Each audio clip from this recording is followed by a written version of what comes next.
During childhood, the brain manufactures billions more connections than it can ever use, giving each of us innumerable options about what we learn and in what we can excel. But it's a case of use it or lose it. As childhood ends, a dramatic pruning process occurs. The well-used connections are strengthened. Seldom used links die off. By the time we're teenagers, only half of them remain. But that's just part of the story. There's a lot more going on inside the teen brain, though at times it seems like you don't really know where you're gonna go until that minute, and then you end up somewhere. You can't plan like what you're gonna do on the weekends, because anything can happen. I just wanted to do it, just because of the luck.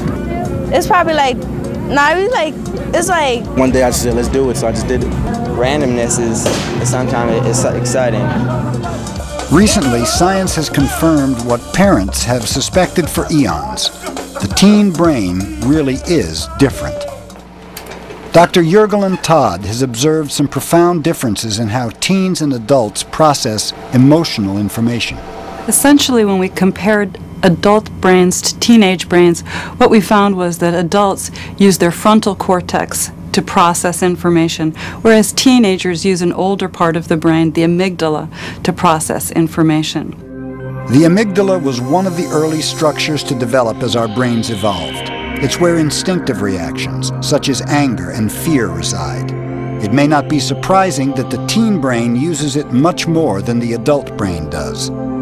As we mature, stronger connections are made among the different structures in our brains. The instinctive reactions of the amygdala become tempered by the frontal cortex, which is the human brain's crowning achievement.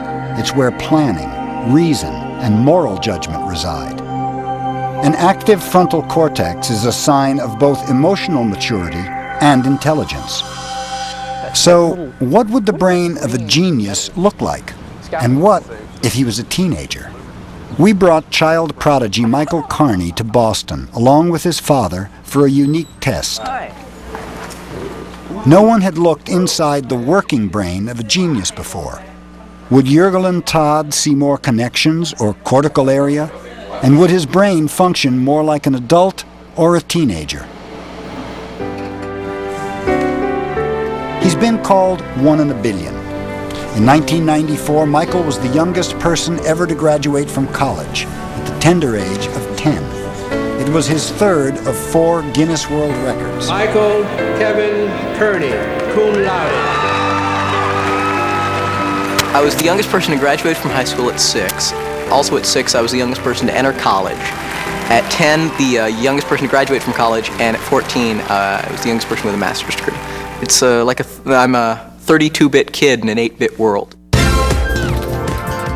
I've always had to balance the adult and the child side. I still play video games, read comic books, all that sort of regular kid stuff. It's sort of odd because when I do act normal, when I do act like a regular kid, they say, "Oh, you're so immature." Duh, I'm 15. You know, and then when I act adult, they say, "Oh, you have no social life." Oh, you're way too Michael is what's known as an omnibus prodigy. He excels at whatever he sets his mind to. His IQ goes beyond anything measurable. When we took Michael to see Dr. Jürgen Todd, she wasn't quite sure what she'd see.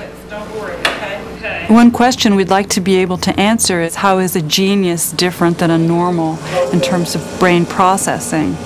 And one way that we think this might occur is that the networks, that the brain connections are different in individuals who are gifted or exceptional. The team will give Michael different kinds of tasks and then record what areas of his brain become active. With his impressive mental abilities, they expect his frontal lobe to override the more emotional reactions of his amygdala. How you doing, Michael? Okay. Okay, Michael, the table will move now. Okay. They start by asking Michael to name as many words as he can that start with a given letter, which utilizes his intellect. So wrong. He does extremely well. Hey, Michael, how you doing? Okay. Okay, it's just going to be a minute. I need to look at these pictures. Next, And then he we'll looks set at up to do the next photographs set of of pictures, people okay? and interprets the emotion on their faces. This one requires more subjective judgment, and Michael has some trouble. Annoyance? Okay. The results of Michael's tests led Jurgel and Todd to some intriguing observations. The emotional task showed that he performed very much like a typical adolescent, and that is his amygdala activated, but his frontal lobes did not significantly activate. Whereas when we asked him to carry out a word production task, Michael completed this task predominantly with his frontal lobes. So on the task that was more cognitive, he was very adult-looking, and on the task that was very emotional, he looked very much like an adolescent. We really don't know why Michael is as bright as he is, why he can process information as quickly as he can. We can certainly say that the percentage of brain volume that includes frontal cortex is greater, so perhaps he has more network capacity in that region of the brain. So perhaps a superior intellect is a combination of activating more gray matter, or cortex, and having more connections. Regardless of brain power, it takes time for emotion and intellect to connect and create maturity.